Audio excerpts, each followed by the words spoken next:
Welcome to A1 TV Telugu news. నేను భవాని. ఇక details చూసుకున్నట్లయితే పర్యావరణ పరిరక్షణకు విద్యార్థులకు భాగస్వాములను చేసే లక్ష్యంతో విశాఖపట్నంలోని Gopalapatnam Balaji English medium high స్కూల్లోని జేడే ఫౌండేషన్ ఆధ్వర్యంలోని విత్తన బంతుల తయారీ కార్యక్రమం నిర్వహించారు. ఇక దేశీయ విత్తనాలతో విద్యార్థులు ఉత్సాహంగా సీడ్ బాల్స్ తయారు చేశారు. ఇక వాటి ప్రాముఖ్యత, తయారీ విధానాన్ని ఫౌండేషన్ ప్రతినిధులు వివరించారు. కొండలు, నది పరివాహక ప్రాంతాల్లో వీటిని వెదజల్లడం ద్వారా సామాజిక వనాలను పెంపొందించవచ్చని తెలిపారు. కార్యక్రమంలోని పాఠశాల యాజమాన్యం, ఉపాధ్యాయులు, విద్యార్థులు పాల్గొన్నారు.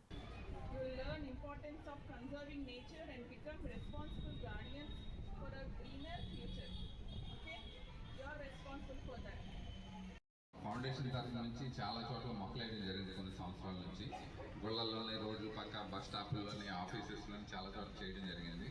కాకపోతే ఏంటంటే కన్జర్వేషన్ అనేది చాలా కాస్ట్లీ అఫైర్ మాట. అంటే మనం వెళ్ళి మొక్క నాటి దాన్ని రోజు నీళ్ళు పోయి ఇదంతా చాలా పెద్ద process and protecting is a big issue మాట. So now we came up with a new concept called seed ball using the drones అన్నమాట. ఇది వరల్డ్ వైడ్ చాలా ఎఫెక్టివ్గా ఉంటుంది అన్నమాట. అంటే mostly in European and USA కంట్రీస్లో they use plantation only using drone అన్నమాట. అంటే మనం వెళ్ళలేని ప్రాంతానికి కూడా డ్రోన్ వెళ్ళి అక్కడికి వెళ్ళి ఆ కొండలోకి వెళ్ళి మనం వెళ్ళాం కాబట్టి డ్రోన్ ద్వారా ఇంటి వల్ల ఏంటంటే ఎక్కువ ఏరియా తక్కువ టైంలో ఎఫెక్టివ్గా వేయడానికి బాగా ఉపయోగపడుతుంది. కాబట్టి we chose this method.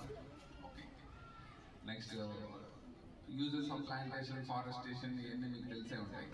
Environment, climate changes, El Ninos, glaciers, soil erosion, manure, protection, so many things కదా. సో ఓవరాల్గా చూస్తే ఏంటంటే కాస్ట్ ఎఫెక్టివ్గా మ్యాక్సిమం అవుట్పుట్ తేగలిగే యాక్టివిటీల్లో ఫారెస్టేషన్ అనమాట. This is the most effective